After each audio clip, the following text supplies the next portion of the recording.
Principally what we were doing was using sound level meters and dose badges to monitor the levels of exposure to our staff. From that we were able to develop a policy and procedure which we cascaded throughout the group and also shared with the National Arenas Association, which is now being rolled out as a blueprint amongst those member organisations. We were able to do some research into the types of hearing protection that we need. We shared that research with a company that develops reusable hearing protection, and they were able to develop an earplug that was suitable for us, that provided or flatly attenuated the mid-frequency range so that our staff were able to use the earplug and still communicate effectively with our end users, the clients.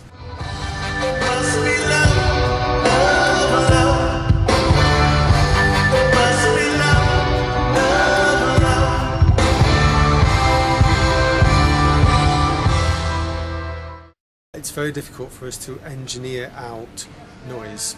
We do factor in the PPE. We've got the reusable earplugs that we issue to our staff. We provide disposable earplugs for young persons and members of the public who may request them.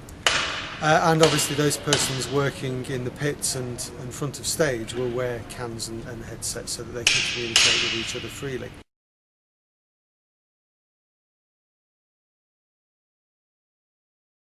What we did initially was to do extensive noise monitoring using handheld sound level meters and also fitting our stewards with dose badges. We did this across a broad profile of events. So we looked at rock concerts, we looked at classical music, the whole range, to ensure that we were able to identify normal expected parameters for certain types of concert and musical event.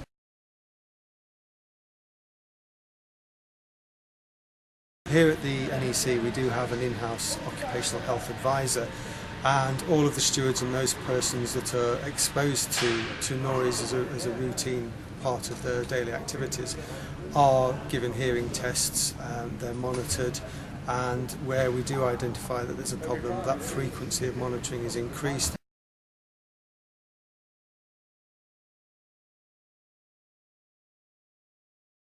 Well, from our briefings from the security coordinators before the concerts, we pass all that information on. If the staff are not wearing the ear protectors, we have to remind them and supply them with the ear protectors. Well, normally the team leaders will have a radio with an headset. We're in communication with control all the while.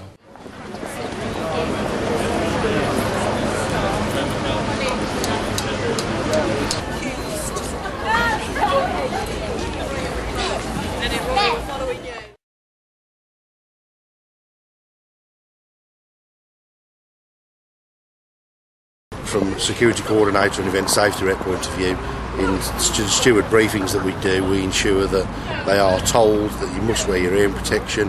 They actually have it wrote on a briefing sheet as well, and the team leaders have to do routine checks to make sure that the staff are wearing them because it is in their best interests.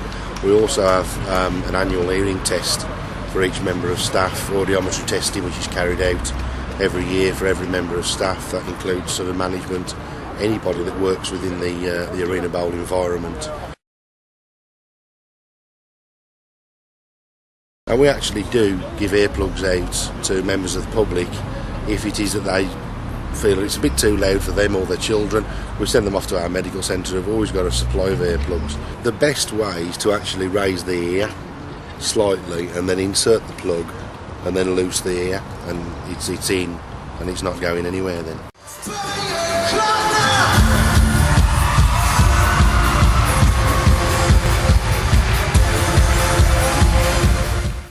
On a concert like this evening, in particular, that all young girls come to see Olly Murs, so they're all going to be screaming at the top of their voices the minute he walks on stage, and it is very, very piercing to the ears, so this does make it more comfortable.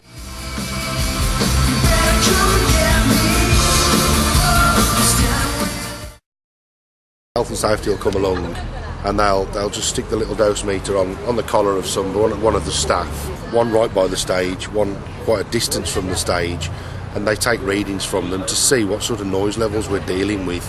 It gives us just information and useful data to be able to look at, and just make sure that we're complying with what we need to.